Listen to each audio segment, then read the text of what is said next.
siyana siyana ndikatengesa neoriginal super ndikatevera banana zandafarirawo ndafarira ginger ndafarira original super ndo zandafarirawo. All right. How about here?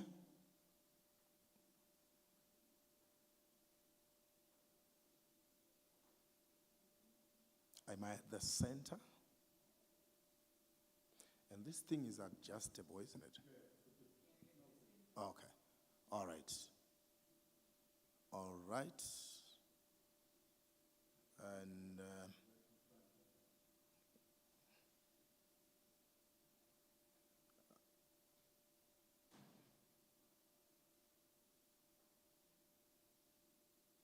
okay. Thank you, ladies and gentlemen. We'll shout out again.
Ndinonzi Temba Mulilo ndambosvikawo pano pastand yeDelta ndikatesta anonzi Chibuku Super ndatesta maflavor akasiyana siyana ndikatengesa neoriginal super ndikatevera banana flavor, pineapple neginger zandafarirawo ndo zandafarirawo.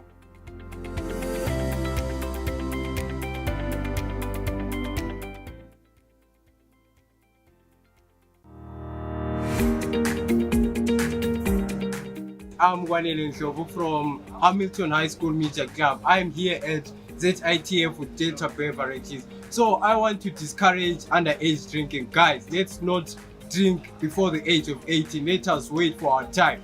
As the motto says here, pledge 18, say no to underage drinking. No to underage drinking.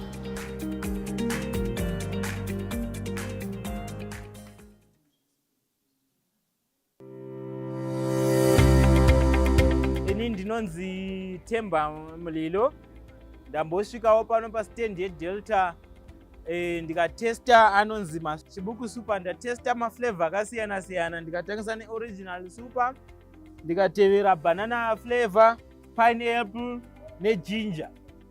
Zandafarirawo, ndafarira ginger, ndafarira original super, ndo zandafarirawo.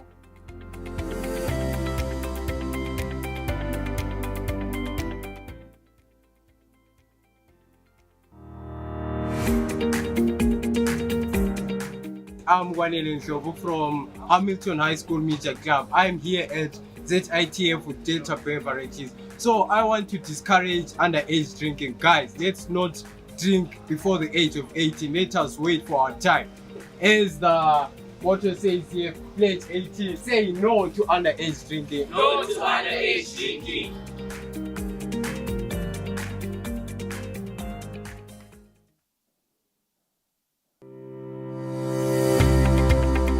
Ini ndinonzi Themba Mulilo, ndambosvikawo pano pasitendi yeDelta ndikatesta anonzi Chibuku Super, ndatesta maflavor akasiyana siyana, ndikatangisa neoriginal super, ndikatevera banana flavor, pineapple neginger.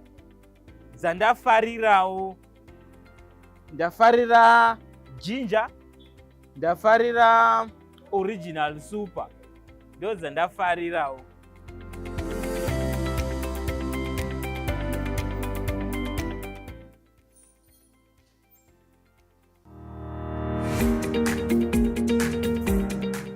I'm Gwanele Nshovu from Hamilton High School Media Club. I'm here at ZITF with Delta Beverages. So I want to discourage underage drinking. Guys, let's not drink before the age of 18. Let us wait for our time. As the motto says here, pledge 18, say no to underage drinking. No to underage drinking.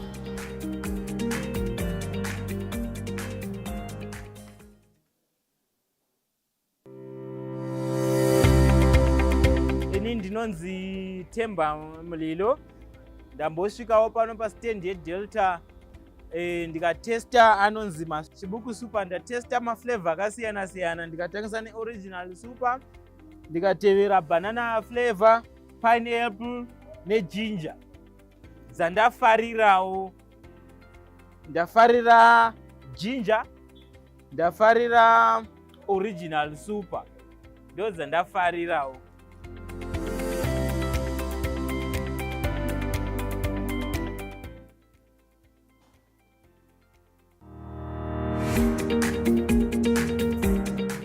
I'm Gwanele Nshovu from Hamilton High School Media Club. I'm here at ZITF with Delta Beverages. So I want to discourage underage drinking. Guys, let's not drink before the age of 18. Let us wait for our time. As the motto says here, pledge 18, say no to underage drinking. No to underage drinking.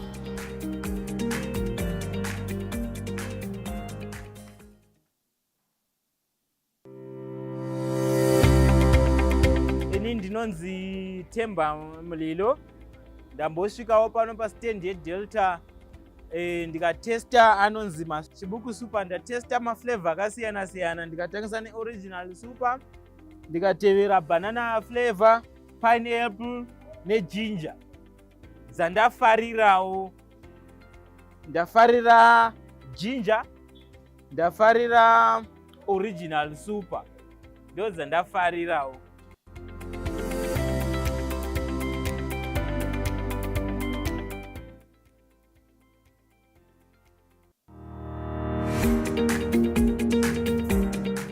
I'm Gwanele Nshovu from Hamilton High School Media Club. I'm here at Let's not drink before the age of 18. Let us wait for our time. As the motto says here, pledge 18, say no to underage. ndambosvikawo pano pastendi yedelta ndikatesta anonzi chibuku super. Ndatesta maflavor akasiyana siyana, ndikatangisa neoriginal super, ndikatevera banana flavor, pineapple neginger. Dzandafarirawo, ndafarira ginger, ndafarira original super, ndo dzandafarirawo.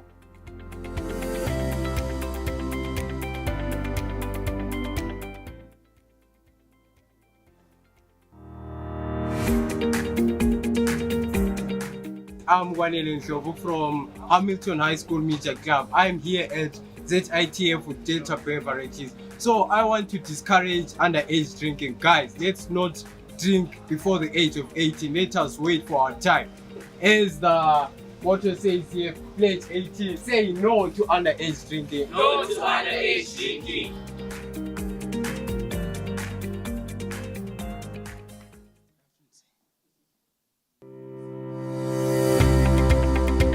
Ndinonzi Temba Mulilo, ndambosvikawo pano pasatevera banana flavor, pineapple neginger. Dzandafarirawo, ndafarira ginger, ndafarira original super, ndo dzandafarirawo.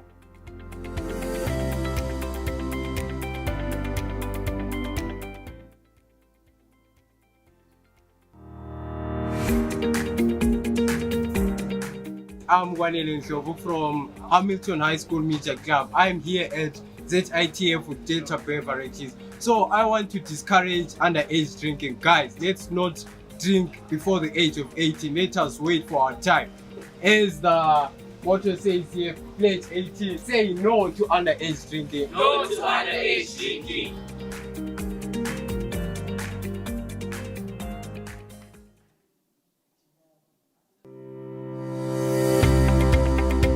Ndinonzi Temba Mulilo, ndambosvikawo pano pastendi yedelta ndikatesta anonzi chibuku super. Ndatesta maflavor akasiyana siyana, ndikatangisa neoriginal super, ndikatevera banana flavor, pineapple neginger. Dzandafarirawo, ndafarira ginger, ndafarira original super, ndo dzandafarirawo.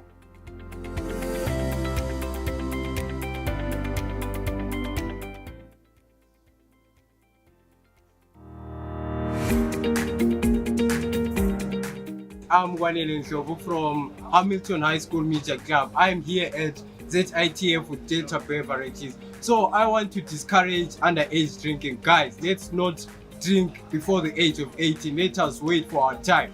As the motto says here, pledge 18, say no to underage drinking. No to underage drinking.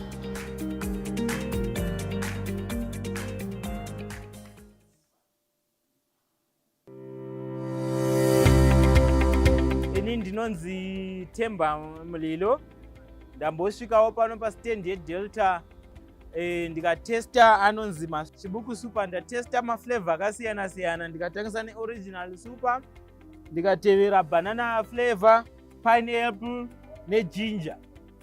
Dzandafarirawo, ndafarira ginger, ndafarira original super, ndo dzandafarirawo.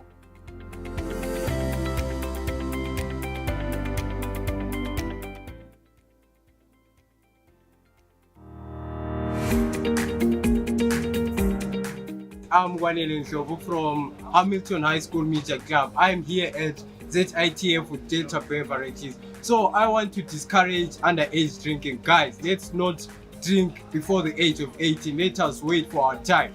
As the motto says here, pledge 18, say no to underage drinking. No to underage drinking.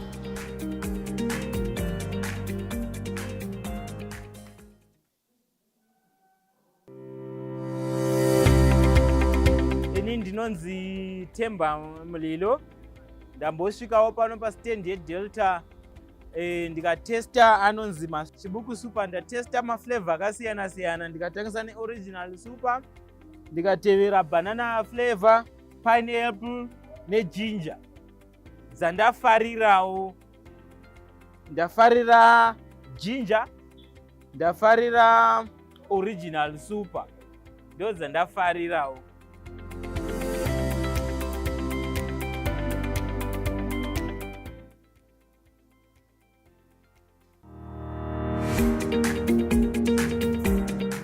I'm Wanele Ndlovu from Hamilton High School Media Club. I'm here at ZITF with Delta Beverages. So I want to discourage underage drinking. Guys, let's not drink before the age of 18. Let us wait for our time. As the motto says here, pledge 18, say no to underage drinking. No to underage drinking.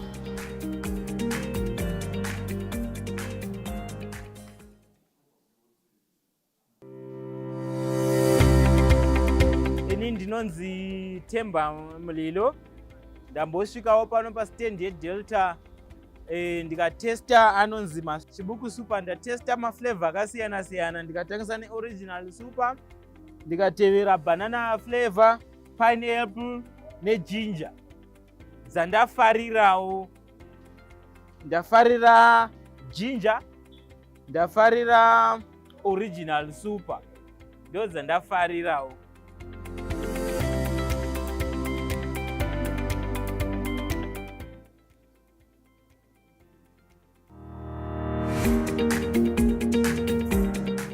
I'm Wanele Ndlovu from Hamilton High School Media Club. I'm here at ZITF with Delta Beverages. So I want to discourage underage drinking. Guys, let's not drink before the age of 18. Let us wait for our time.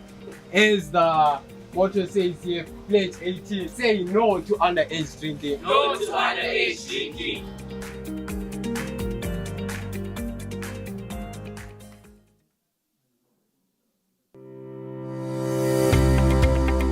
Ini ndinonzi Temba Mulilo, ndambosvikawo pano pastand yeDelta ndikatesta anonzi Chibuku Super, ndatesta maflavor akasiyana siyana, ndikatangisa neoriginal super, ndikatevera banana flavor, pineapple neginger.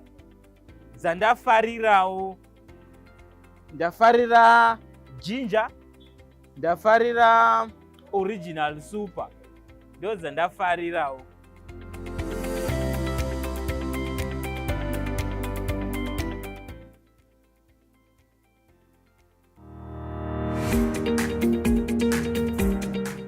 I'm Wanele Ndlovu from Hamilton High School Media Club. I'm here at ZITF with Delta Beverages. So I want to discourage underage drinking. Guys, let's not drink before the age of 18. Let us wait for our time. As the motto says here, pledge 18, say no to underage drinking. No to underage drinking.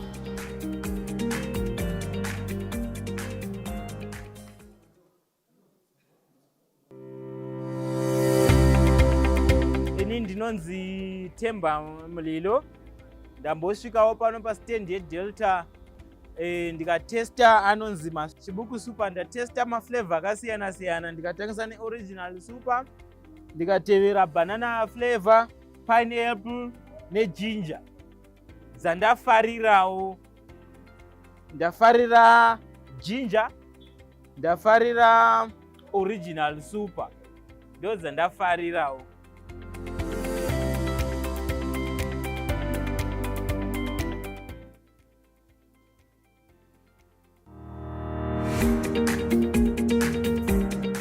I'm Wanele Ndlovu from Hamilton High School Media Club. I'm here at ZITF with Delta Beverages. So I want to discourage underage drinking. Guys, let's not drink before the age of 18. Let us wait for our time. As the motto says here, pledge 18, say no to underage drinking. No to underage drinking.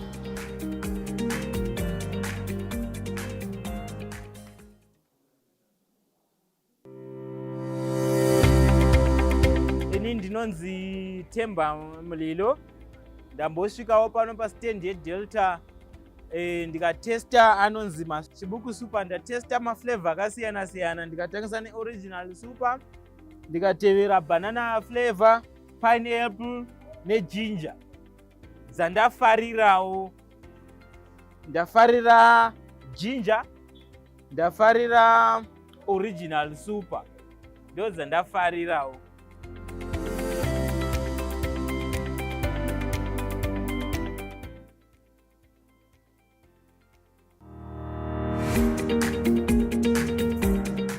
I'm Gwanele Ndlovu from Hamilton High School Media Club. I'm here at ZITF with Delta Beverages. So I want to discourage underage drinking. Guys, let's not drink before the age of 18. Let us wait for our time.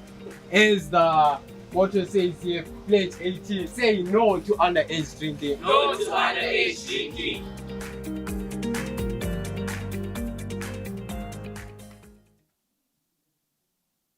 Delta ndikatesta anonzima chibuku super, ndatesta maflavor akasiyana siyana, ndikatangisa neoriginal super, ndikatevera banana flavor, pineapple neginger. Zandafarirawo, ndafarira ginger, ndafarira original super, ndo zandafarirawo.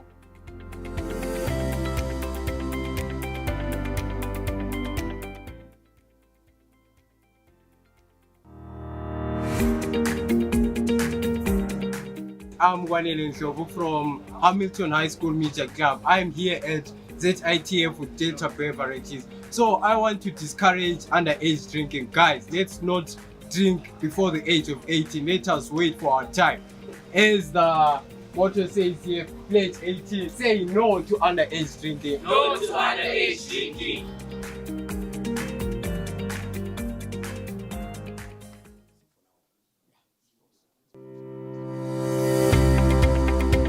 Ndinonzi Temba Mulilo, ndambosvikawo pano pastand yeDelta ndikatesta anonzima chibuku super, ndatesta maflavor akasiyana siyana, ndikatangisa neoriginal super, ndikatevera banana flavor, pineapple neginger.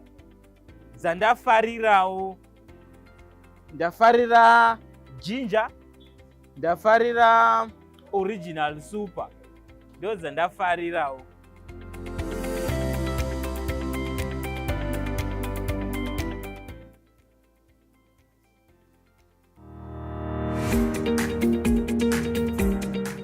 I'm Gwanele Ndlovu from Hamilton High School Media Club. I'm here at ZITF with Delta Beverages. So I want to discourage underage drinking. Guys, let's not drink before the age of 18. Let us wait for our time.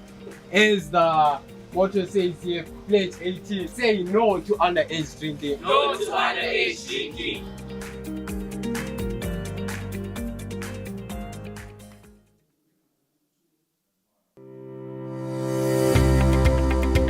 Ndinonzi Temba Mulilo, ndambosvikawo pano pastand yeDelta ndikatesta anonzima chibuku super, ndatesta maflavor akasiyana siyana, ndikatangisa neoriginal super, ndikatevera banana flavor, pineapple neginger.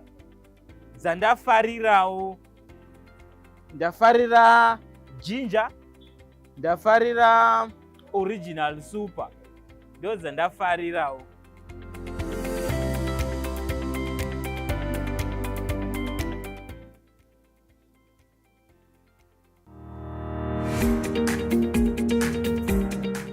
I'm Gwanele Ndlovu from Hamilton High School Media Club. I'm here at ZITF with Delta Beverages. So I want to discourage underage drinking. Guys, let's not drink before the age of 18. Let us wait for our time. As the motto says here, pledge 18, say no to underage drinking. No to underage drinking.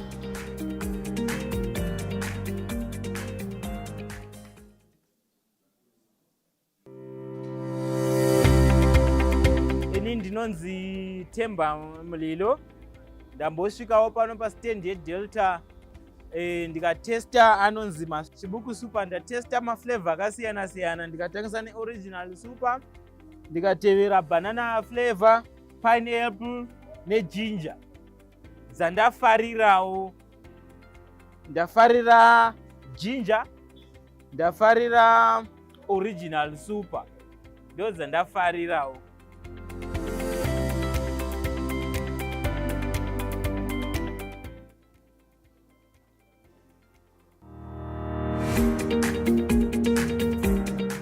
I'm Gwanele Ndlovu from Hamilton High School Media Club. I'm here at ZITF with Delta Beverages. So I want to discourage underage drinking. Guys, let's not drink before the age of 18. Let us wait for our time.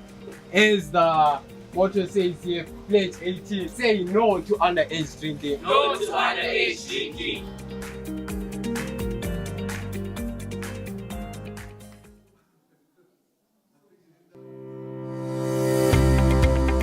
ini ndinonzi Temba Mulilo, ndambosvikawo pano pasitendi yedelta ndikatesta anonzi chibuku super, ndatesta maflavor akasiyana siyana, ndikatangisa neoriginal super, ndikatevera banana flavor, pineapple neginger. Dzandafarirawo, ndafarira ginger, ndafarira original super, ndo dzandafarirawo.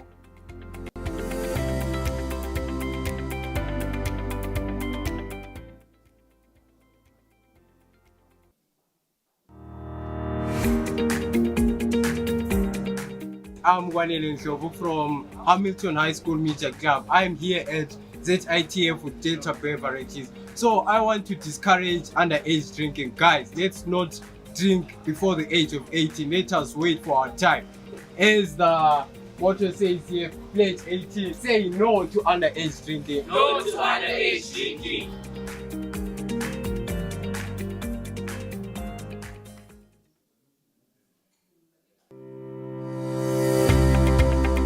ini ndinonzi Temba Mulilo, ndambosvikawo pano pasitendi yedelta ndikatesta anonzi chibuku super, ndatesta maflavor akasiyana siyana, ndikatangisa neoriginal super, ndikatevera banana flavor, pineapple neginger.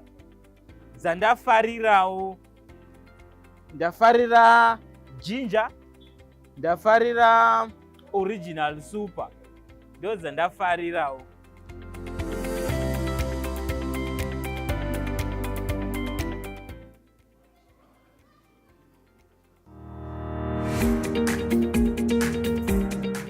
I'm Analyst from Hamilton High School Media Club. I'm here at ZITF with Delta Beverages. So I want to discourage underage drinking. Guys, let's not drink before the age of 18. Let us wait for our time. As the motto says here, pledge 18, say no to underage drinking. No to underage drinking.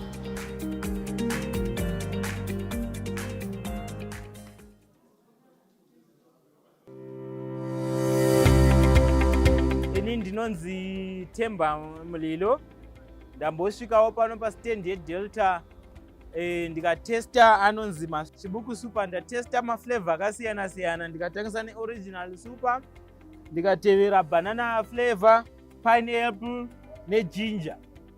Dzandafarirawo, ndafarira ginger, ndafarira original super, ndo dzandafarirawo. Yes. Yes. I'm Analyst from Hamilton High School Media Club. I'm here at ZITF with Delta Beverages. So I want to discourage underage drinking. Guys, let's not drink before the age of 18. ini ndinonzi Temba Mulilo, ndambosvikawo pano pasitendi yedelta ndikatesta anonzi chibuku super, ndatesta maflavor akasiyana siyana, ndikatangisa neoriginal super, ndikatevera banana flavor, pineapple neginger. Dzandafarirawo, ndafarira ginger, ndafarira original super, ndo dzandafarirawo.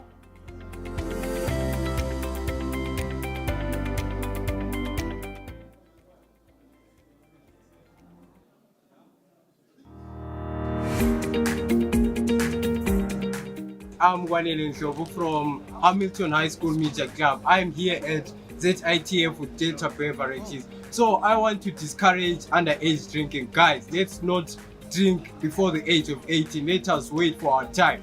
As the motto says here, pledge 18, say no to underage drinking. No to underage drinking.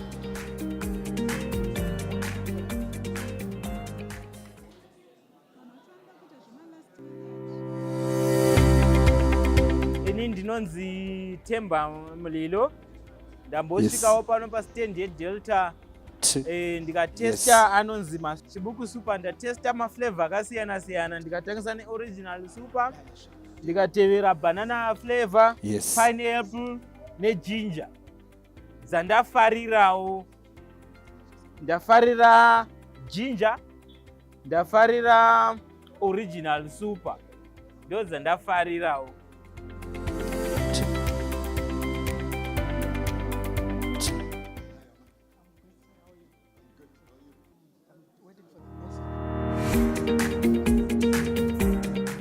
I'm Gwanele Nshovu from Hamilton High School Media Club. I'm here at ZITF with Delta Beverages. So I want to discourage underage drinking. Guys, let's not drink before the age of 18. Let us wait for our time. As the motto says here, pledge 18, say no to underage drinking. No to underage drinking.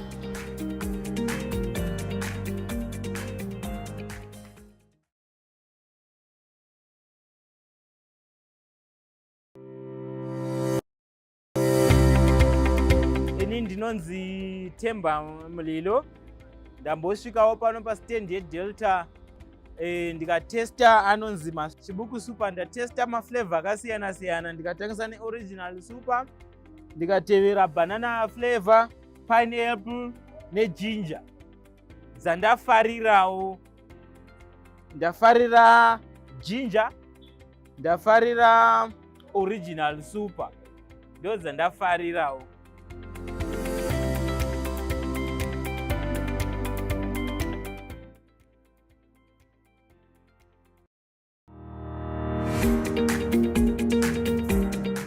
I'm Gwanele Nshovu from Hamilton High School Media Club. I'm here at ZITF with Delta Beverages. So I want to discourage underage drinking. Guys, let's not drink before the age of 18. Let us wait for our time.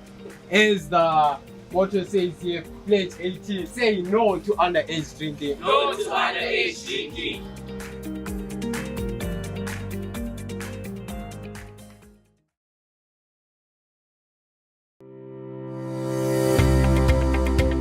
Ndinonzi Temba Mulilo ndambosvikawo pano pastand yeDelta ndikatesta anonzi Chibuku Super, ndatesta maflavor akasiyana siyana, ndikatangisa neoriginal super, ndikatevera banana flavor, pineapple neginger. Zandafarirawo ndafarira ginger, ndafarira original super, ndo zandafarirawo.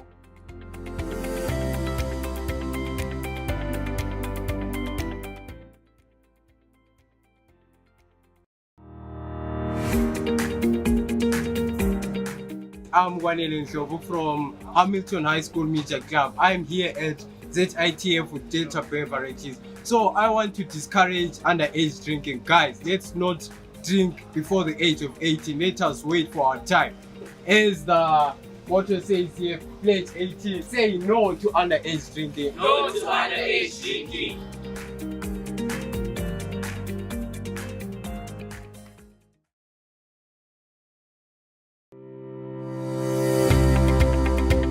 Ndinonzi Temba Mulilo ndambosvikawo pano pastand yeDelta ndikatesta anonzi Chibuku Super, ndatesta maflavor akasiyana siyana, ndikatangisa neoriginal super, ndikatevera banana flavor, pineapple neginger. Zandafarirawo ndafarira ginger, ndafarira original super, ndo zandafarirawo.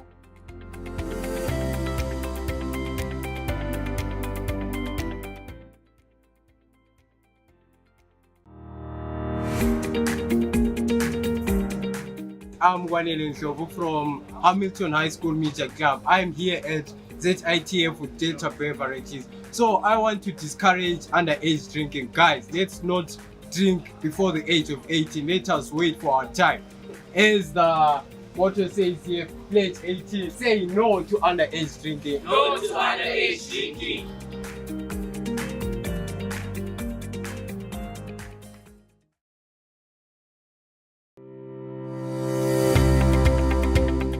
ndinonzi Temba Mulilo. Ndambosvikawo pano pastand yeDelta ndikatesta anonzi Chibuku Super. Ndatesta maflavor akasiyana siyana, ndikatangisa neoriginal super, ndikatevera banana flavor, pineapple neginger. Dzandafarirawo, ndafarira ginger, ndafarira original super, ndo dzandafarirawo.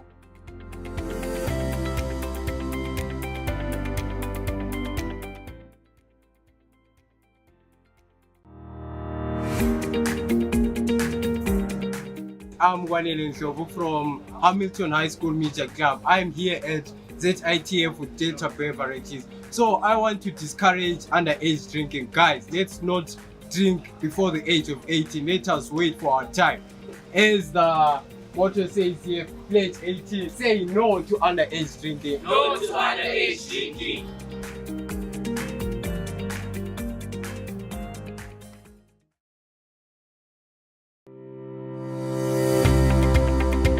Ndinonzi Temba Mulilo. Ndambosvikawo pano pastand yeDelta ndikatesta anonzi Chibuku Super. Ndatesta maflavor akasiyana siyana, ndikatangisa neoriginal super, ndikatevera banana flavor, pineapple neginger. Dzandafarirawo, ndafarira ginger, ndafarira original super, ndo dzandafarirawo.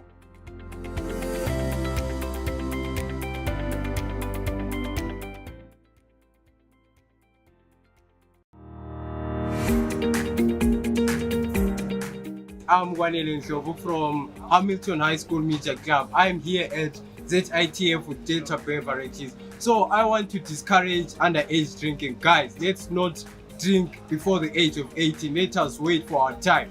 As the motto says here, pledge 18, say no to underage drinking. No to underage drinking.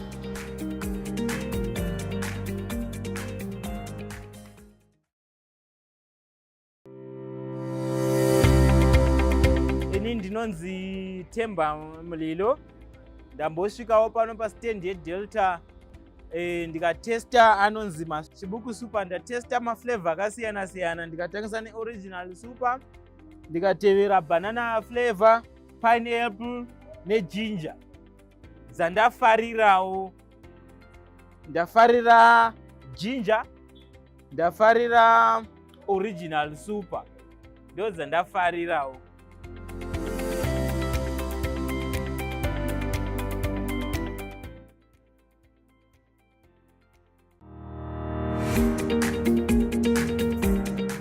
I'm Wanele Ndlovu from Hamilton High School Media Club. I'm here at ZITF with Delta Beverages. So I want to discourage underage drinking. Guys, let's not drink before the age of 18. Let us wait for our time. As the motto says here, pledge 18, say no to underage drinking. No to underage drinking.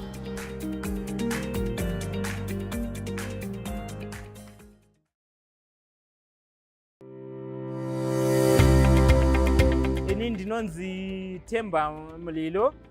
Ndambosvikawo pano pastand yeDelta ndikatesta anonzi Chibuku Super. Ndatesta maflavor akasiyana siyana, ndikatangisa neoriginal super, ndikatevera banana flavor, pineapple neginger. Dzandafarirawo, ndafarira ginger, ndafarira original super, ndo dzandafarirawo.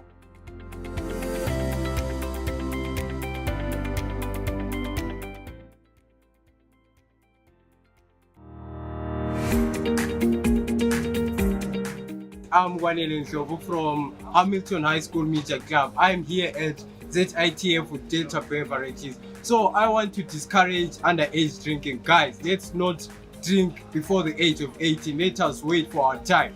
As the motto says here, pledge 18, say no to underage drinking. No to underage drinking.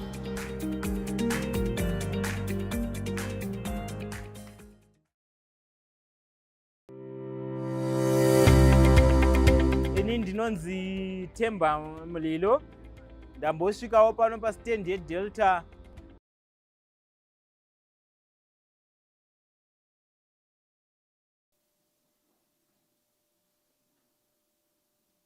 You can just react so that we know you're following.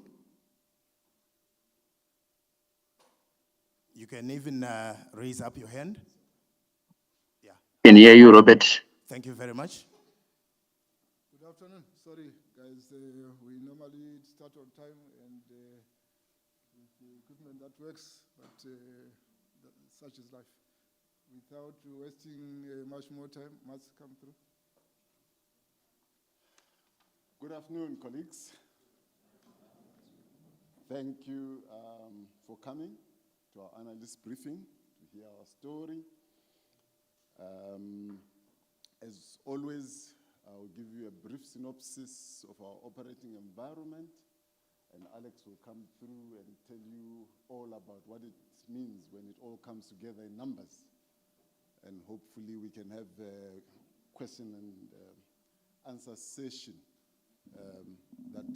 that will be more productive. Thank you. Apologies one more time for running a few minutes ahead, or rather late. Let me just start by saying there are a few concerns that we have and things that we experienced during the year. From a global perspective, we saw the geopolitics playing out, disrupting established trading arrangements, creating volatility on the currencies front, affecting commodity prices, whose impact has direct effect on our economy. And indeed, these disruptive trade wars and tariffs are still to play out. We are yet to see the final result. But when we drill down into Zimbabwe, our operating environment was driven by a number of things, but largely tough challenges, tough operating environment. The ZIG saw premiums versus official rates, driving pricing challenges, and largely informalization as value chain partners could not price in the first half of the year. The tight liquidity, again, affected our value chain partners to the extent that we are supporting some of them to fund their working capital, changing our models from outright purchase to some type of contract processing for our inputs, because liquidity is tight and they can't raise credit, whether in US dollars or in ZIG. I must say that it has been encouraging that the RBZ loosened the noose on the pricing front, pricing rate in the marketplace, and we have seen some relative stability in the last half, which I think has encouraged the RBZ to loosen the grip on the exchange rate. So that's a welcome development. Informalization that resulted obviously comes with its own challenges, and I need not explain too much on those challenges. But what we worry about is that as the economy informalizes, policy responses can be very disruptive so as to contain that. You saw earlier in the year the route to market pronouncements. You know, when you can't sell to people that don't have this license or the other, and then you have very limited channels where you can push your product through. The next challenge that we experienced was the sugar tax rollout. It has compromised our competitiveness, resulted in grey imports from common franchise brands, compromised business viability in that sector, where we couldn't pass on the entire price induced by sugar tax, but we've essentially subsidized that sugar tax.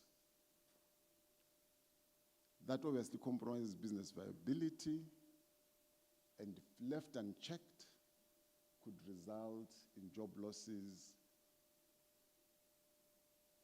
affecting livelihoods.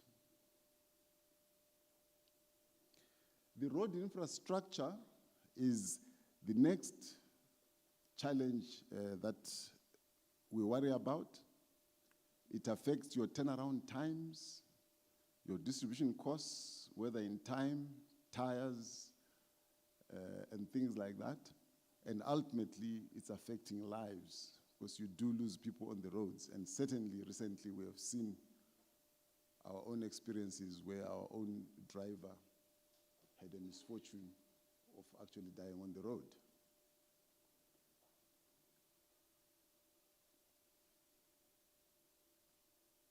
The drought-induced challenges that we experienced were quite something because power generation was compromised. And with power generation compromised, the cost of doing business goes up, and we compromise productivity as we seek to use alternative sources of power. The drought obviously also drives low the disposable incomes because our rural markets depend on the agricultural output.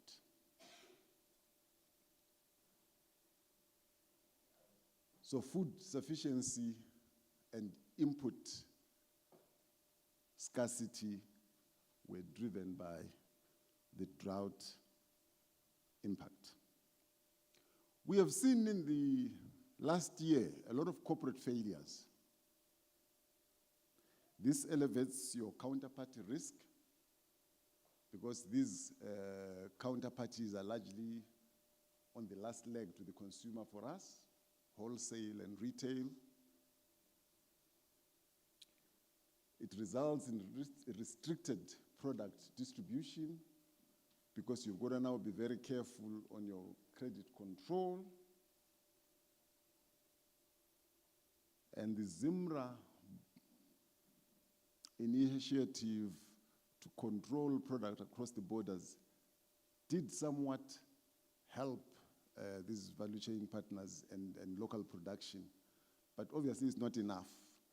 We need to have that supported by a sustainable policy environment so that there is less work to do.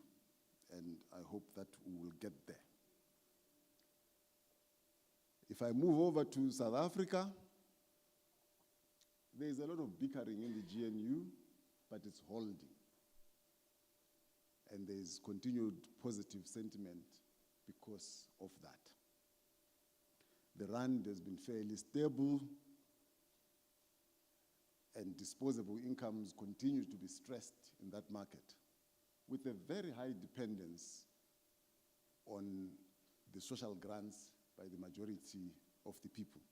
I think out of a population of 50 or 60 million people, almost half are participating in the social grants and therefore compromising the target market disposable incomes. In Zambia, we probably had the worst drought-induced challenge in that territory. We were having operating power for about 4 hours in a day. You can hardly run a brew and package it. We were caught pens down because we didn't have sufficient generation capacity, and resultantly, we were out of the market for almost half of the year, as the numbers will show you. Disposable incomes are generally low in that country, and with depressed margins, it's very difficult to try and use alternative power, but that's where we have had to go.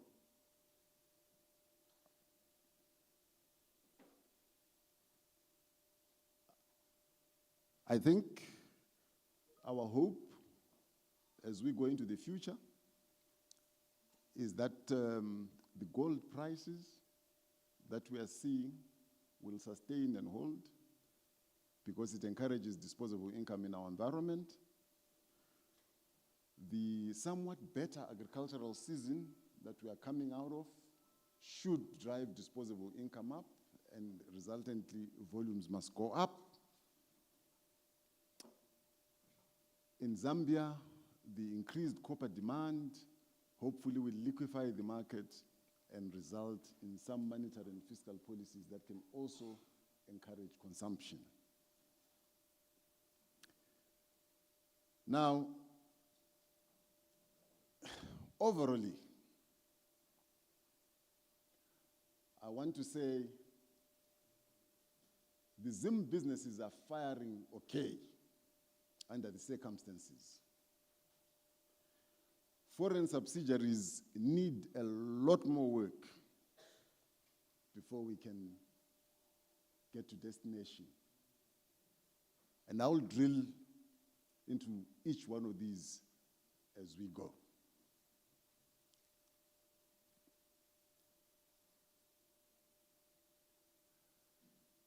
Our shares are holding generally, but I always want to put a caveat on this, because you will know that market shares are taken from formal trade and not necessarily from informal sectors to the same extent. So we think in the sparkling beverage space, while we are looking at 60-something, we think we're probably doing much more than that when you look at what's happening in the informal sector. But we'll see as we go how we are doing. In the lager beer space, we have continued breaking new heights in terms of volumes, driving both volumes and earnings in this category. I want you to take note that we have doubled the volumes in the last 4 years.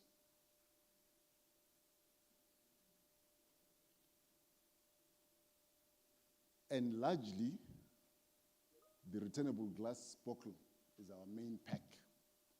So going into the future, we will need to invest behind this business to achieve the next level of growth as it has continued to fly.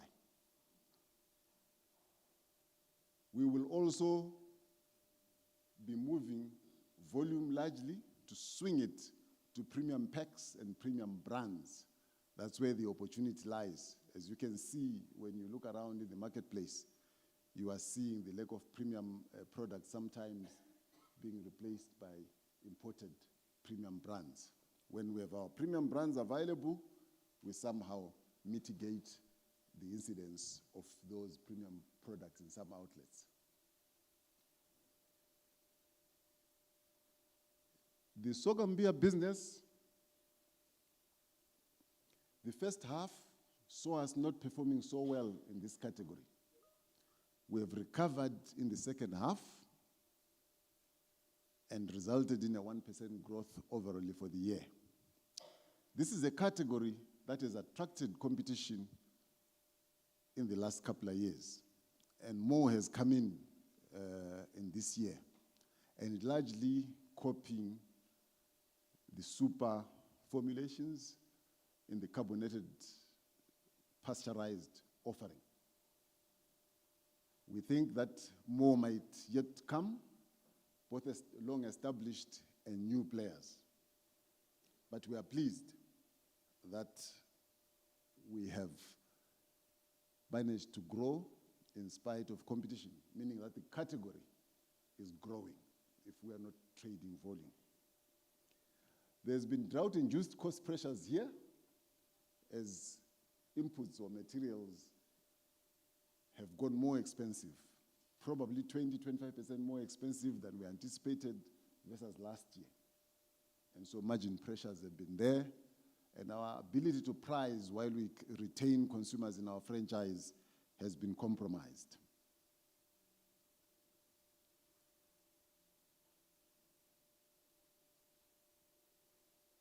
In South Africa, we had labor challenges during the year that compromised our ability to supply the market the way we had planned. We think that these labor challenges and culture shocks in that market shall soon pass, and we look forward to fully supplying the market. But I must underline that this is the most exciting market with the most exciting opportunities in our portfolio. We have had, as we went towards year end and soon after, major breakthroughs in terms of getting most channels to stock our super. And we hope to ride on that. You will remember that 90 to 95% of liquor outlets in South Africa were not stocking sorghum beer. So when we begin to go into modern trade, into modern supermarkets, as we are doing in Zimbabwe, the brand image changes, and the last mile to the consumer is that much easier, rather than operating only in the Shabin space, which is where we found the business when we took it over.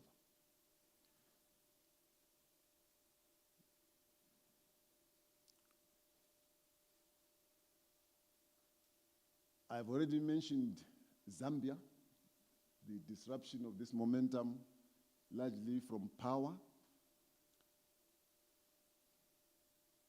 Now, when you are absent in a market for almost 6 months, the consumer moves to something else.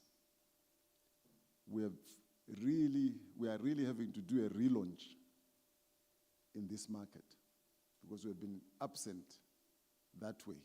Our alternative alcohol offerings had the capacity to import and mitigate against these power challenges. We couldn't, because this is a low margin market. And if you are not careful, you'll be importing at a gross loss out of other markets. So we look forward to regrowing the volume to the near break-even that we had achieved just before power disrupted us. It's unfortunate that we have to redo the work for now.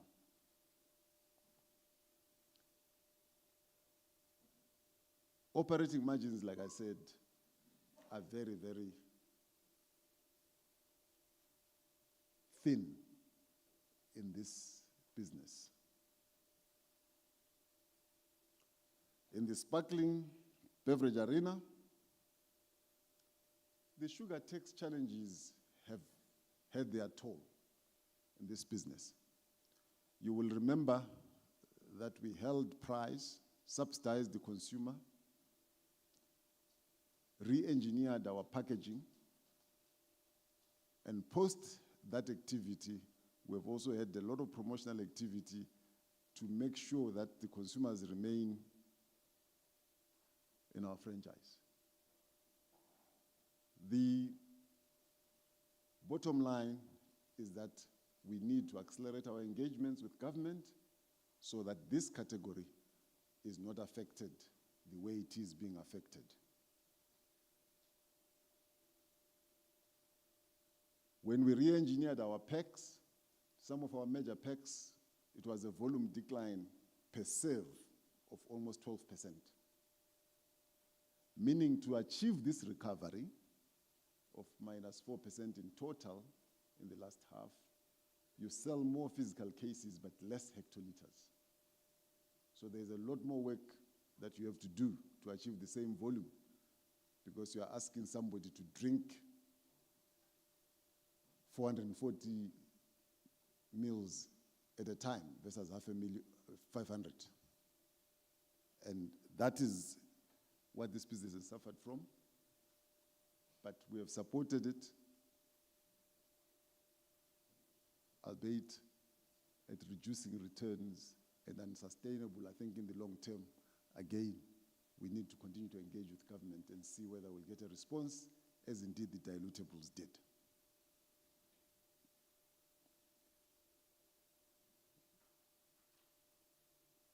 We are focused on trying to get the low sugar varieties and zero sugar varieties to increase viability from the Bokla side.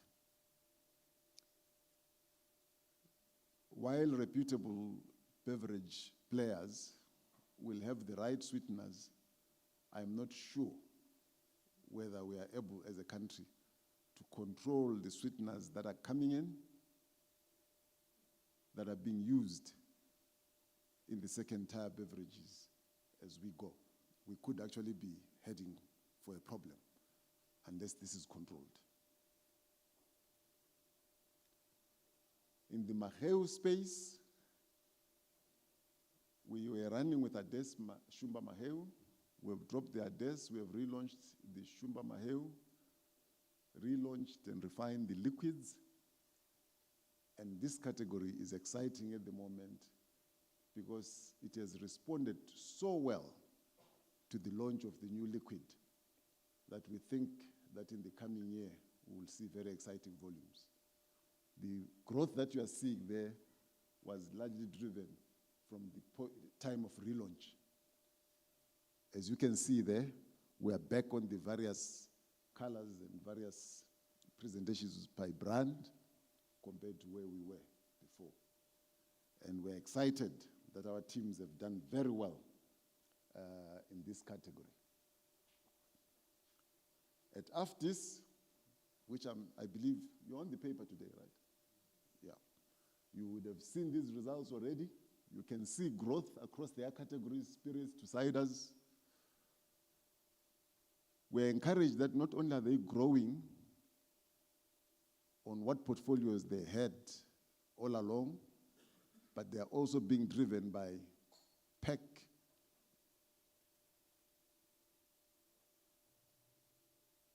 and liquid innovations, launching new brands in the new year. Exciting that this business is really driven by this innovation as they seek to capture more volume. You can see that they are growing from year to year, growing both volume and earnings. And obviously you may have seen in their earnings that, distortions that come from hyperinflation will flow over into the new year. But in real terms, in how we measure ourselves, they are growing, both volumes and earnings. So you can see the impact of sugar tax on Schweppes there.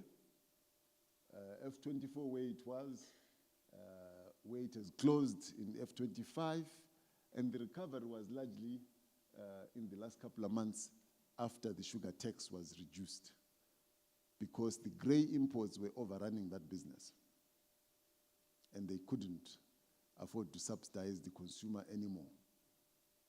Same thing is happening in the soft drink space, but this category had gotten a reprieve. So we hope that we will get there as we always continue to dialogue with our colleagues in government. Effective 1 April, we now have a 69% shareholding, so it takes this to a subsidiary. We've bought out the management consortium. We are now left with a non-vesting workers' trust as a partner in the business, meaning that we have 100% beneficial shareholding, but a 69% technical shareholding, because the other shareholders are non-vesting. But we will deal with that as we go.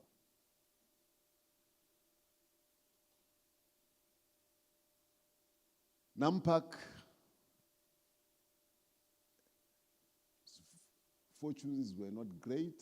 We had volume declines because of a poor agricultural outturn, largely in tobacco, and they are also experiencing some new entrants in their various categories, various spaces where they operate. And power was a challenge in their plants because they also do need power stability to run. I will pause here and ask my colleague to take you through the rest of the presentation before we take questions, if that's okay. Thank you.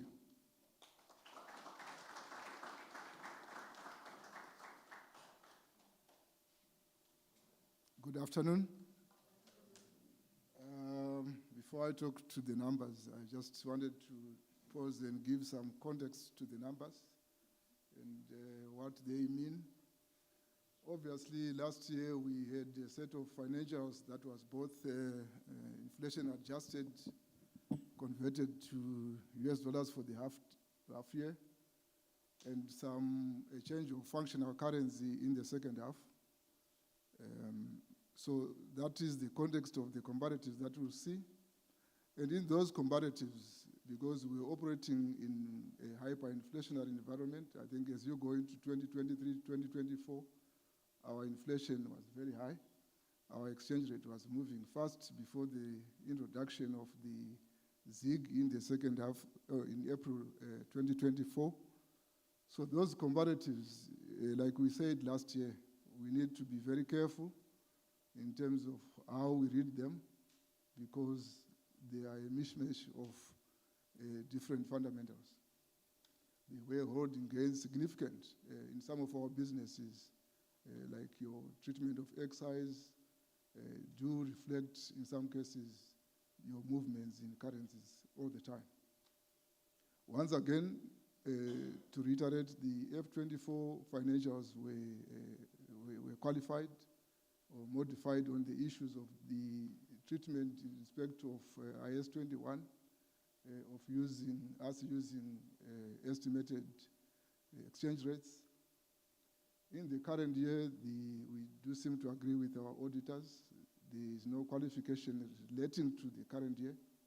But because you have a carry forward of your previous year that is modified, they therefore do an except for modification with respect to the current year. So we need to take that into account. The CEO has already given the synopsis around the performance of the business in terms of your volume. So that volume, as you saw there, is a very significant weighting in lager beer. And as you was talking to soft drinks, that impact on the sugar tax and the decision to maintain the franchise by avoiding taking the full price does affect your margins. We also spoke about the drought. We are a converter of cereals, your maize, your sorghum, and your barley. For barley, we are normally self-sufficient. It depends on our negotiations with the farmer and what the yields are. So for maize, we do contract, but the pricing is partly determined by government policy, because government still announces prices. Where we can't get the local maize, we do rely on importation. A significant portion of our maize was imported, and the regional prices, both in South Africa and Zambia, where we normally get some of these products, were firm. So in the sorghum beer business, there was quite a significant impact arising out of absorbing the increases in your cereals. In your soft drinks, in addition to the issues about sugar tax, we also talk about the key raw materials there, being water, it's one of them, and your sugar. The domestic prices have remained very high. You remember from 2023, our main source of sugar was South Africa and Mauritius. South Africa had the misfortune of some disturbance around your coastal areas in Durban, where most of that sugar is grown. And therefore, your import-landed pricing on imported sugar remained very high. In addition to the cost of the sugar itself, there is a protective duty of about $100 per ton that applies to imported sugar. So we do have these impacts that remain in our business. There would have been some reduction in some of our coastlines. We saw oil coming down, and therefore it also has an impact on our packaging, which is primarily your raisin for preforms. So there would be those issues that we need to take into account in analyzing our results. On the domestic cost issues, we have also seen that the US dollar has been playing up. Most of our spares come out of the Eurozone. The euro has firmed up from about 1 to 1 to about currently, I think, 1.2. which means your imported raw material, or your imported spares for our packaging lines mainly and our breweries are also coming slightly higher. In an environment where it is very difficult to take a US dollar price. Payroll costs, because we are largely dollarizing, we do benefit from a business point of view where we pay part of our salaries and wages in local currency. But when you increase the portion that is paid in foreign currency, it means your effective cost is also going up. So we do need to take that into account. Some of the markers that we need to take into account as we relate to these numbers, you talk about the exchange rate. The comparator there for March is a redenominated ZiG. But we are seeing that your exchange rate would have moved year on year by over 200%. If you go to the CPI at the bottom there, your ZiG CPI indicates about a 90% escalation. So these all factors that would have an impact on your ultimate results. Going to the results themselves, we are seeing there, just to remind again that the comparator is what we reported. It's not the tracked numbers that we were giving you previously. These were the reported IFRS numbers, which are hyperinflation plus US dollars. And we are showing there an increase of about 5% on the revenue.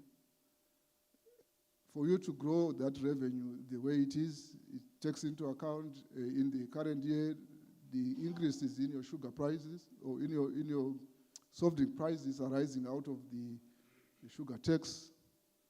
But largely, our US dollar prices across the other businesses remained the same.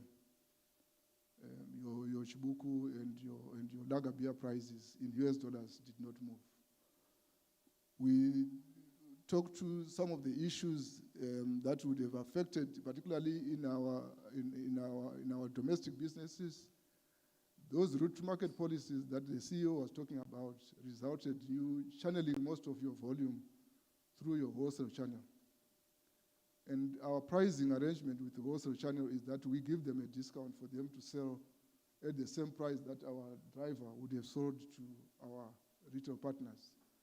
So as more and more of your volume moves into your wholesale channel because of the route to market regulations and the tax that is attached to it, it means that your discount that you are giving to these partners is hitting your bottom line. You are taking less revenue because you have had to fund or pay this discount to your trading partner. So there is quite a significant impact this year of the discounts in most of our businesses.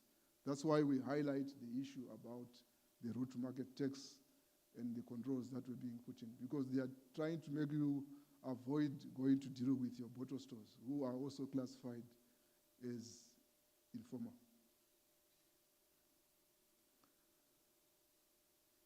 So I've already spoken to some of these issues, the issues about price moderation, the cost there, the squeeze on the margin, and significantly, the last item there we need to take note. Whilst we were recording our numbers in US dollars, we carry quite significant balances at each point in time in ZiG, which are most of the formal retailers trade in local currency, and it means if you are giving them terms on the 27th of September, you had monetary assets, which is your trade debtors and the cash balances that we're holding.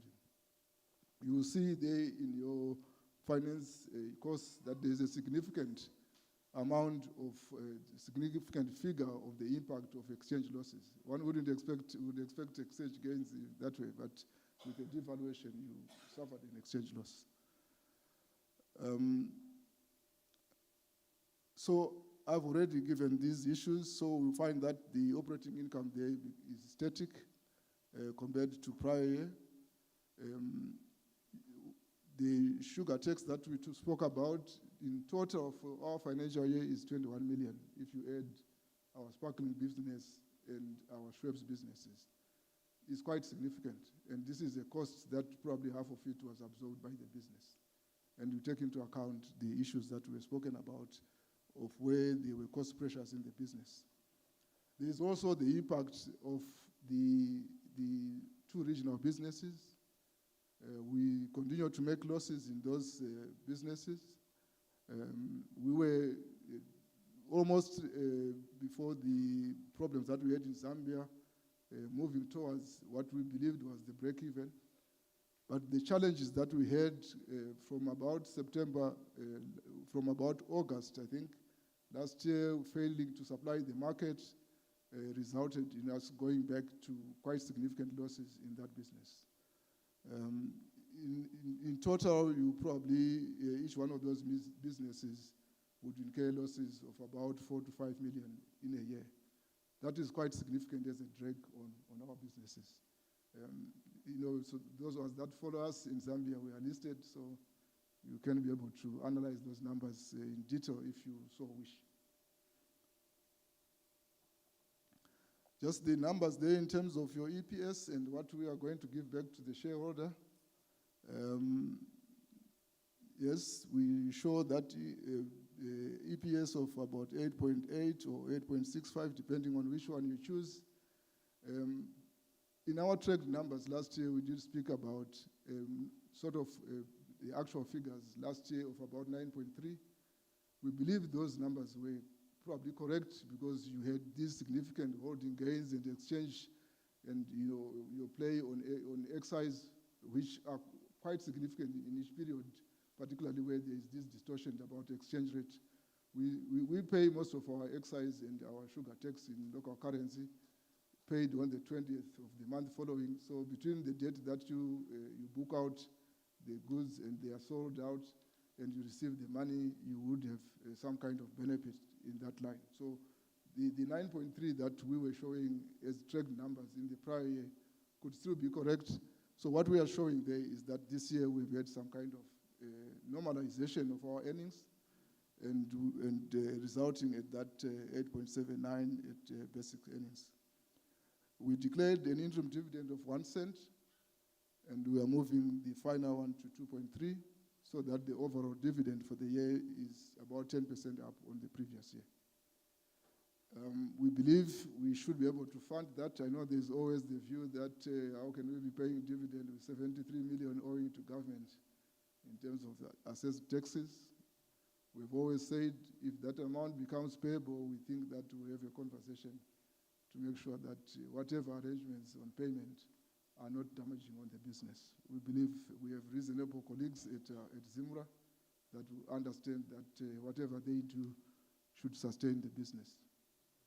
We also look at it and look at, as we go into the current fiscal year, F26, the first 2 months, the month of April, and currently now in May, our trading has been quite satisfactory. We believe that the cash generation to fund this dividend, the final dividend would be about 31 million. So it's not a small number.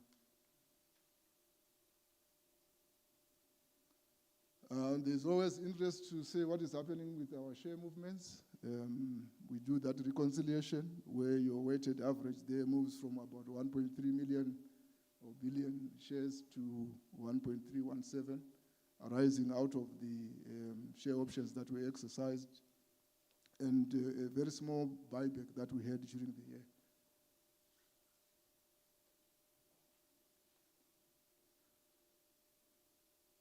Just moving on to segments, we do analyze that split there, and what you notice there, in terms of the revenue itself, nothing much in terms of change. But when you go to the details that you find in the financials, you notice that the weight of the operating income for the lager beer business has grown quite significantly to about 70, just over 70% of the earnings. We shouldn't be slowing down the lager beer business. We need to deal with the drag that is coming out of the two regional operations. If we correct that, the counterweighting of the business will be corrected.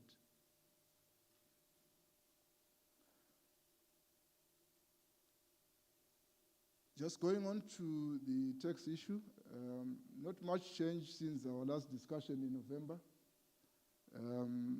We have sort of stalled the legal processes and preferring to engage our colleagues at ZIMRA. We think we've made some kind of progress, understanding each other, understanding the reasons and the approaches. So we're currently pushing some kind of discussion as opposed to litigation. We hope both the litigation and the negotiation process will ultimately result in a position that is favorable to both parties.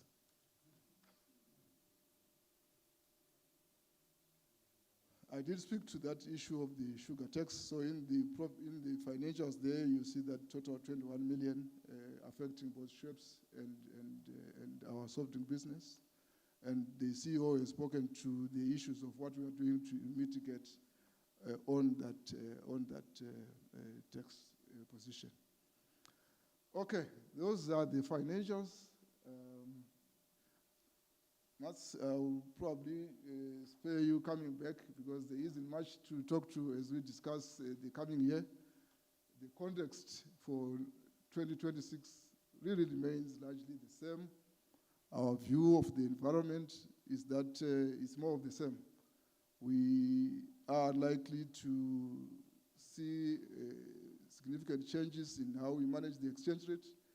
We are encouraged, though, by the recent statutory instrument 34 of 2025, which is liberalizing the pricing exchange rate. But we're not too sure whether that will remain the position. We hope we can be heard as we try again to discuss these issues of the impact of the sugar tax, because we are seeing the resumption of these imported beverages, particularly out of Zambia. Whilst there is this bliss that is coming through, there seems to be generally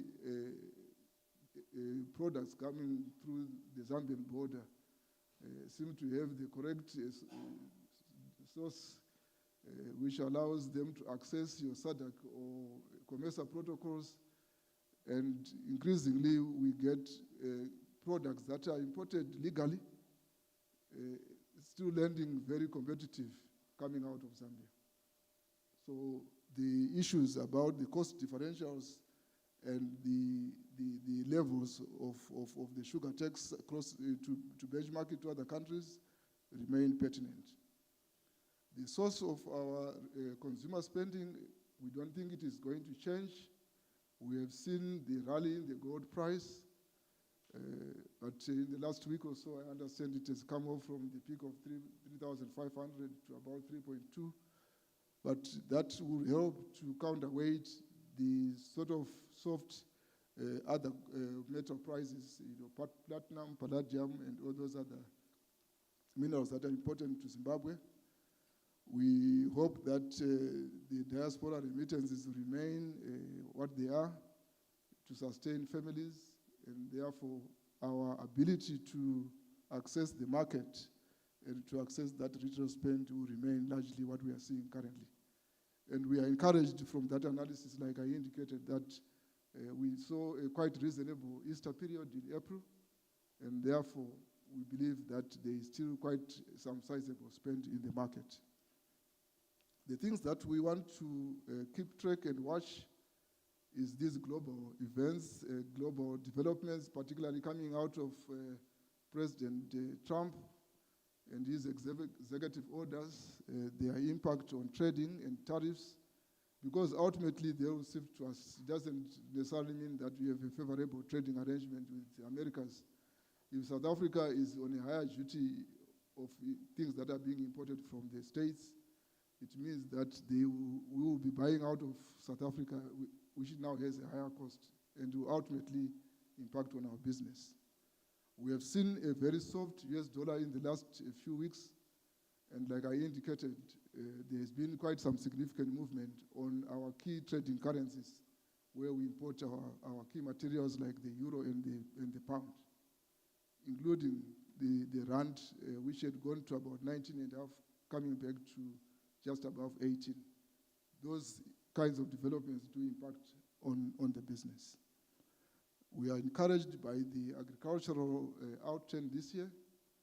Yes, yields might not be as good as they should be, but the late plantings in the communal farming sector seem to have worked. And whilst we don't believe that what was announced last week, that Zimbabwe will achieve 2.5 million tons of maize, but any number between 1 million and 2.5 million is correct. and it's better than last year. So we are encouraged. From our focus areas remain largely the same. We see these disruptions coming out of power, out of policy changes. Our focus is to make sure that we are able to avail our products consistently to meet our customer orders. I think that's really the underlying view from what we put down there in terms of what we believe is the key, our key focus areas. Investing behind our brands, our activations in the market in terms of our brands being relevant and being, particularly appealing to our consumers, because we got to go beyond the customer to go to the actual consumer, who is the one that pays $1 for a quart. Those are the targets of our campaigns. The disruption to power, not only do they affect our production processes, most of our beverages are consumed cold, and therefore, if the cold availability or refrigeration, your cooler boxes are not working, it means that the consumer is not getting the product in the form that they would want to consume it. So we look at all those efforts to try and make sure we remain relevant. One of the focus areas as we talk to the market and the exchange rate issues and inflation is whatever dollar that we generate, we should be able to preserve it. We are reminded that in 2018, 2019, when there was a currency change on my balance sheet, I was sitting on 300 million, supposedly US dollars. So our Treasury Department and our colleagues are always looking at our trading partners. And when we talk to our trading partners, I think one of the issues is to say, have we not been caught out with the current challenges with any of our retail partners? We normally trade either on open account or we take some form of security. So this time around, on the two significant failures that have happened or threatened to happen, we seem to be covered in terms of our security arrangements. We don't necessarily have to call the security, but it gives us some kind of comfort that your money is safe, although it is painful on the other party. So that issue of diligence around value preservation is important. When we talk about counterparties, we also talk about our banking relationships, that our colleagues, our treasury teams continuously watch each and every one of our partners to make sure that we, if there is anything that looks like it's not going the right way, we are quick to take some remedies. In terms of our sustainability programs, there is currently a concern about particularly the issues around alcohol abuse, drug abuse. We work collaboratively with most of our stakeholders, be it government, be it NGOs, to try and ensure that particularly our beverages are not, first of all, classified as if they were illicit. Our products are all approved products with the correct ingredients and are safe if consumed responsibly. It is the messaging around that we encourage, and we always promote our sustainability in terms of responsible consumption. We do take seriously the issues about ESG in terms of waste management. We produce a lot of PET that, if not recovered, will end up being a pollution. So we run these campaigns. You see a lot of Make a Difference campaigns that we do, and including trying to get innovations from our universities around those issues of waste management. So just to look at it, as I round up the issues about our regional businesses, the CEO did speak to about his views about South Africa, that it is an exciting opportunity. The culture of drinking traditional beer is there in South Africa. We all retire to our rural homes or to our parties to do the rituals, and the main lubricant there is traditional beer. All we need to make sure is that it is our own traditional beer as opposed to the one that we brew at home. We don't have enough time to wait 7 days to brew a beer when it is available in our Shibuku Super Bottle. So we work also just to, on a light note, work with the traditional authorities who certify that our offerings meet the categorization as traditional beer. The issue about tax is an important one. Not only are we talking about historical tax issues, we talk about the ongoing uncertainties in tax legislation, to the extent that some of us are always dreaming about these taxes. We look at it and make sure, but we always believe that we run our business in a compliant manner. We have no intention to take away any cent that is due to government. It's a responsibility. It's part of our social responsibility to pay the correct levels of taxes. But it must be defined. A tax is a tax. It has to be paid based on what Caesar demanded, not what somebody else has refined it to be. So we continue to be engaged with our authorities. We do participate in BMOs that talk to these issues to make sure that at some point we believe that the authorities will find a solution to the numerous challenges we have there. As we go out into the regional operations, we believe that we have we do require to develop skills. We do take skills from Zimbabwe to support our growth ambitions, and skills development is a key pillar of our growth ambitions. We do have these pages on sustainable development. We know ESG is now a requirement for reporting. I think we haven't changed much in terms of, this is not the format that will be in the annual report, but it does highlight the fact that we take these issues about ESG to be very important. We talk about how we run our agriculture and our ambitions in agriculture. I've already spoken about the responsible consumption of our beverages, whether it is alcohol or if you're drinking the sugar-added beverages. Some of us are growing aged and we need to manage our sugar.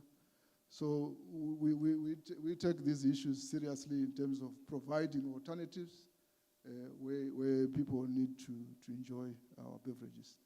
Circular packaging, we talk about responsible use of water and how we work to develop some of our priorities there. So really, that's my story. I didn't talk much about the balance sheet. There isn't anything that I saw there that would cause a worry. You see a slight increase in our PPE because we did invest in South Africa. We had that new brewery. We also continue to replace key components of plant. Going into the coming year, we do have a project that we spoke about again last year, where we need to redo our Bulawayo brewery. The brewery there is from 1957. I'm not sure there are many of you that were born by that time. So we need to redo that brewery. Part of the key issues is the growth of the lager beer business. It needs to be supported in terms of capex, not necessarily new lines in the meantime, but there is need to deal with some bottlenecks that we are seeing in there. Those that have driven past Southerton would have seen that we have added quite a few of vessels. They are not yet branded. They are not yet clothed in the cans. Our marketing director is, I don't know, maybe Chuma didn't give him enough budget. But we will be trying to continue with the issues of unblocking bottlenecks. There is some filtration systems that need upgrade at that Southampton plant. And after this, the rollout of the returnable package, that's 660. If it comes out the way we have seen and the way we've seen it grow in other markets, there's need to invest in both returnable containers and upgrading the plant. So there are some issues of recapitalizing the business as we go forward. And as we have indicated before, our target is CapEx around 30 to 35% of EBITDA. Our total spend in this current year was slightly lower. You will see that our CapEx was about 39 million, mainly that brewery that we've spoken about in South Africa and a few of the additions that we spoke about. Thank you very much.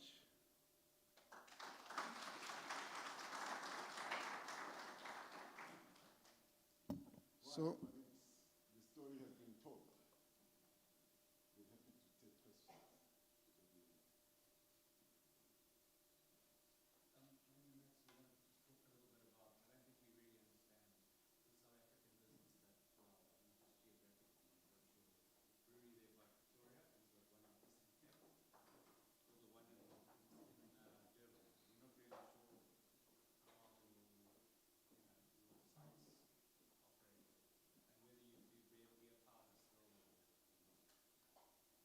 So in South Africa, we've got essentially 3 plants for now.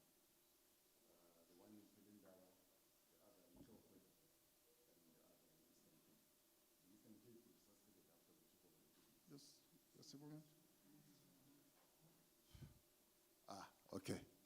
I thought I was loud enough, sorry. I'm saying in South Africa, we've got essentially 3 plants. One in Pelandaba, Tlokwe, and in Eastern Cape. The Eastern Cape plant, we kick-started it after we bought that business.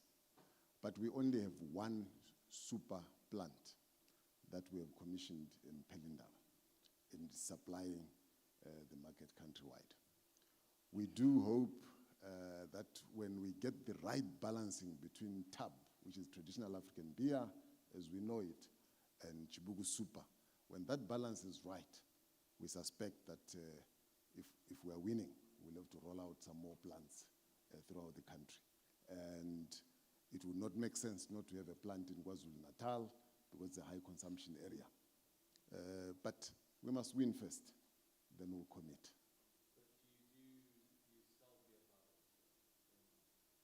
We don't do powders as such.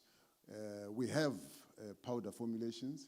We think other people are bigger in powders than we are. We have very, very limited powder sales that we were doing. As we got in there, it was a big category. But you know, there's no much commercial value in powder. The value is in liquid offerings, where you can control quality and people know what they're drinking.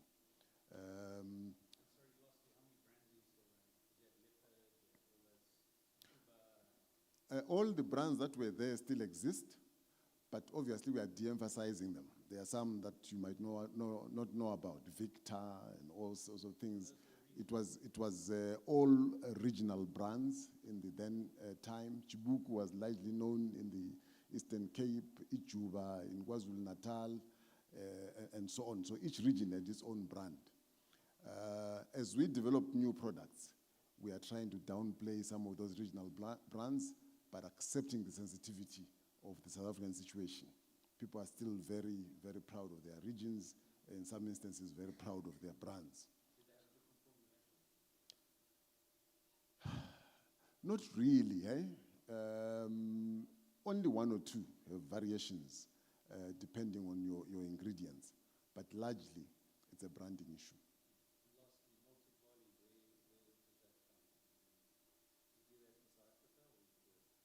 Sorry, come again? Malted barley drinks. You mean sorghum malting? We've got a plant in South Africa that is the 4th plant doesn't have a brewery, but we have a sorghum malting plant.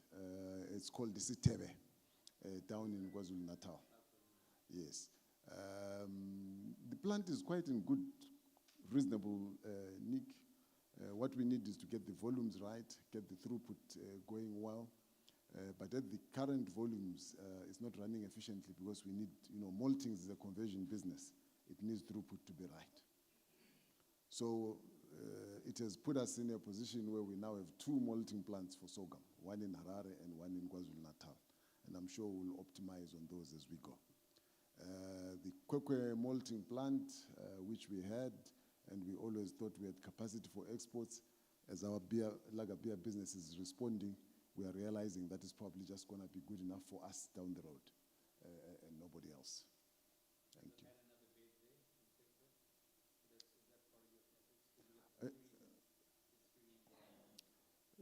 No, we don't have it in plan yet because obviously the value chain must work. You must go backwards and get the barley out of the farm. And because we are using irrigated barley, we are slightly more expensive given our cost pressures in Zimbabwe. So we wouldn't want to invest for exports only to find that we're exporting at a marginal price. So if it's going to be enough for us and us alone, then let it be. But so far, we were exporting to other countries just to cover up that capacity because we were contracting for a bit more barley than we need in the recent past. Thanks, Jono. Any other question? Yes, ma'am.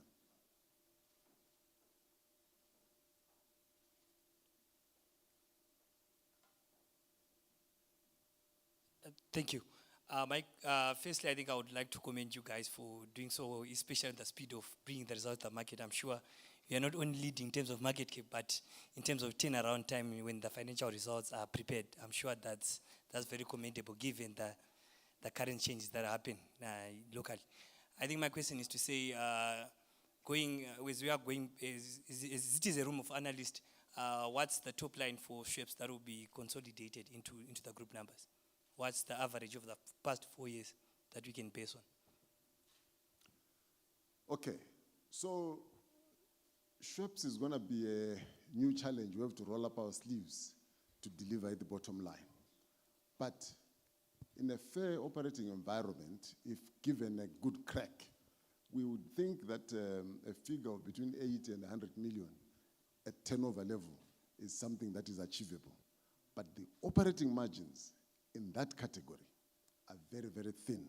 So you have single-digit type operating margins in that business. So we'll see how it goes. We are rolling up our sleeves now. We are on the start line, and let's see what it delivers. Thank you.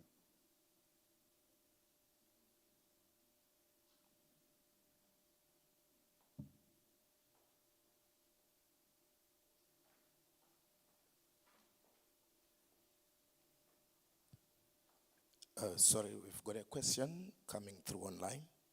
And the first question is saying, to the presenters, there has been some volatility and growth in revenue and underlying EBITDA and free cash flows. What is the reasoning behind keeping dividends stagnant over the last 3 to 5 years? Well, I am not sure. We've just gone up 10% on dividend. So, so I'm not sure whether the questioner has actually seen that. But we've spent this presentation trying to explain the volatility as in the last couple of years, we have had hyperinflation. So we had to hyperinflate the numbers and come back to US dollars and so on. So the comparators are qualified for that reason. And we are saying, look at this year's numbers as probably a little bit more stable. And hopefully next year, you will have a washout of the troubles that you have with numbers on the reported financials. Thank you. But just to add, I did explain that the sugar tax in itself took away 15 million from the soft drink business. So just add your 153 from last year and add 15 million. You already have a significant increase on your numbers.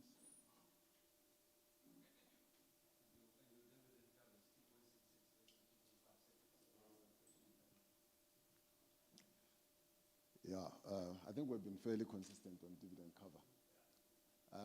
And of course, the question is, why are we not on 1:2 or half or whatever it is? We'll get there. But we still have got a lot of recapitalization to do. As you can see, we are taking bets with shareholder money in foreign territories. We need the capacity to do that while we're investing behind the businesses in Zim.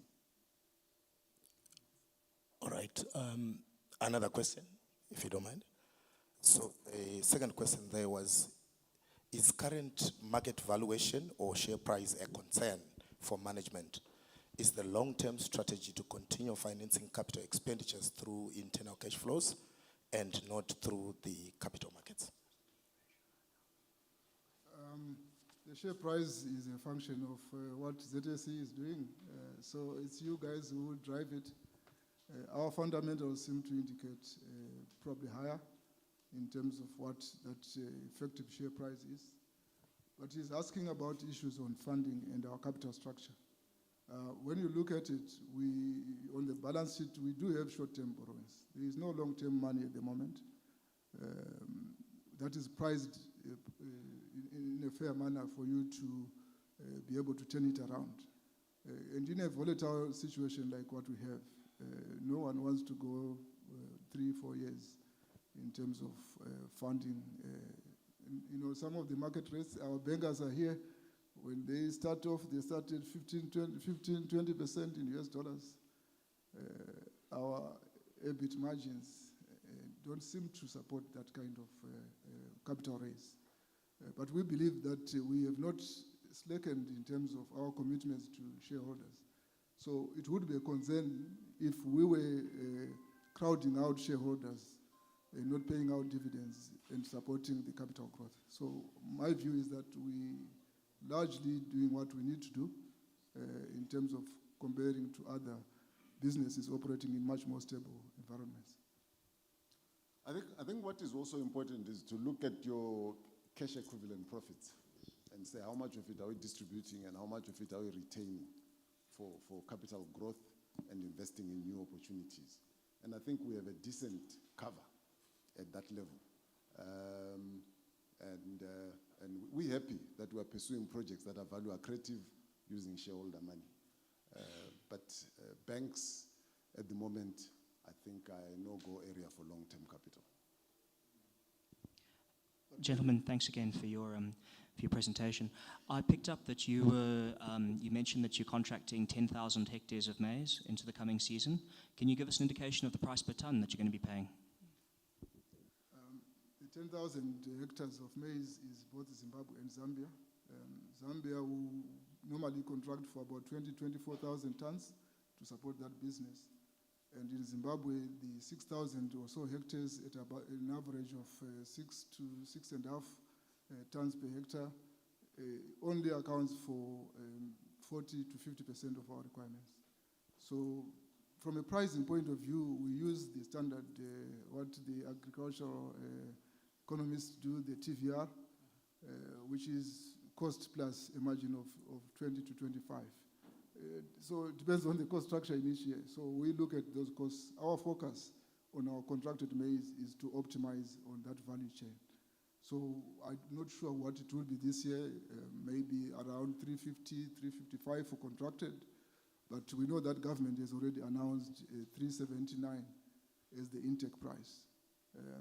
That distorts the market quite a bit. So whilst we do other things to make sure that our contracted farmers are happy, a $15 or $20 difference annoys a lot of people. And I think it is important to say the lack of integrity in the maize market is a disincentive for many people to contract. We hope that what government has been trying to do to tighten the screws around that contracting will level the playing field. And the effect of actually announcing prices, I'm sure, is something that in open markets should die down so that the open market prices play. More importantly, we need to be competitive at the regional level. You can't have one country being at $200 and another at $400. It attracts a lot of distortions that will have cross-contamination across borders. Yeah, maybe the other issue, that the question that I get asked quite often, we've answered it here, and that relates to the earlier question on the share price, is why we are not at the Vic Falls. I would ask my boss to answer that.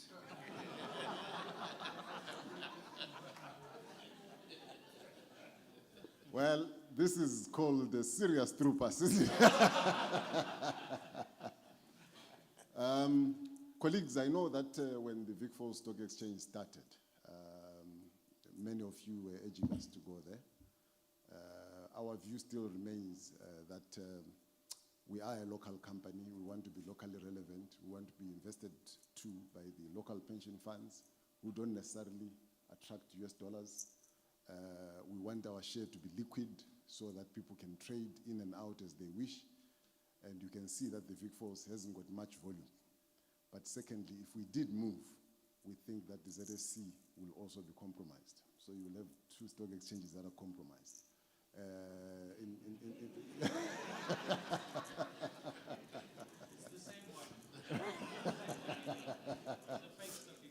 So now I understand when I asked Ted and the guys that trade, that the answer, which is dollarize everything or allow any currency to play, just like we buy bread in any currency, is probably the way we think that the market will achieve efficiency. Thank you. Sorry, I've got probably the last question here. But maybe before the question, message coming from security as a special announcement, vehicle reg number EE9838, please attend to the security. It's blocking the way. Thank you. So the question is, it's from Anonymous Attendee. What is the plan with Nampak's tech post-acquisition by TSL? Will the group dispose or continue to hold its stake? Thank you.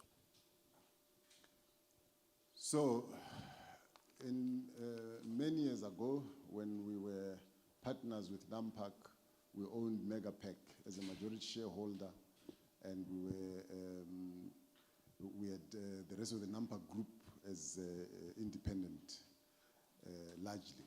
We reversed Megapack into Nampak to achieve a strategic shareholding that safeguards our packaging interests into the long term. And why were we in there? We are in there because we believe that Nampak is a packaging specialist and that we are not packaging specialists, but rather consumers of packaging materials. Now, they are trading under cautionary. We must evaluate the new shareholding for what it is worth and evaluate whether our strategic interest subsists today so that we can make the right call when that time comes. I think that the importance of being around a packaging partner in the current circumstances in the world has gone down. You remain there for strategic contact, but there is no longer dominance by any one packaging partner in the world. And so you can survive without interest in a packaging business. But we haven't made that call yet. Thank you.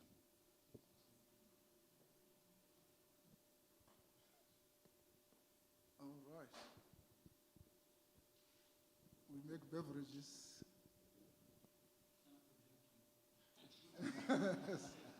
So if there are no other questions, I am checking on the chat there. I don't see any other questions. We want to thank you very much for coming to support us in this presentation. I know there are a few unanswered questions. I'll ask my boss to loiter around in the front here for some photo shoots and probably the more difficult questions.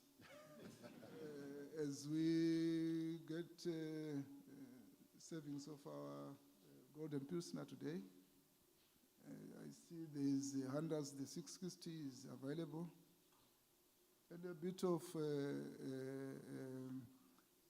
I'm not sure what flavor it is, banana. There's no choco yet. Thank you very much. Thank you. Well done, man. Well done. Good play. Good show.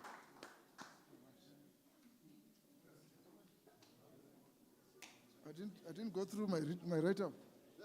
For good.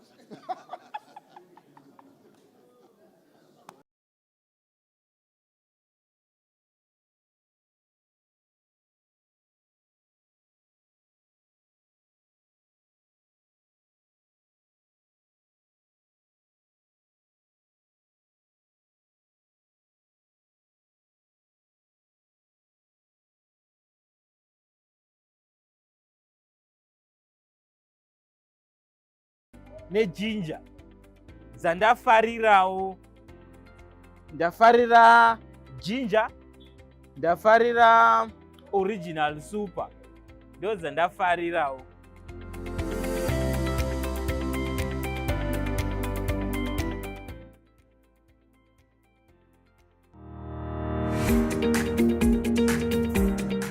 I'm Wanele Ndlovu from Hamilton High School Media Club. I'm here at ZITF with Delta Beverages. So I want to discourage underage drinking. Guys, let's not drink before the age of 18. Let us wait for our time.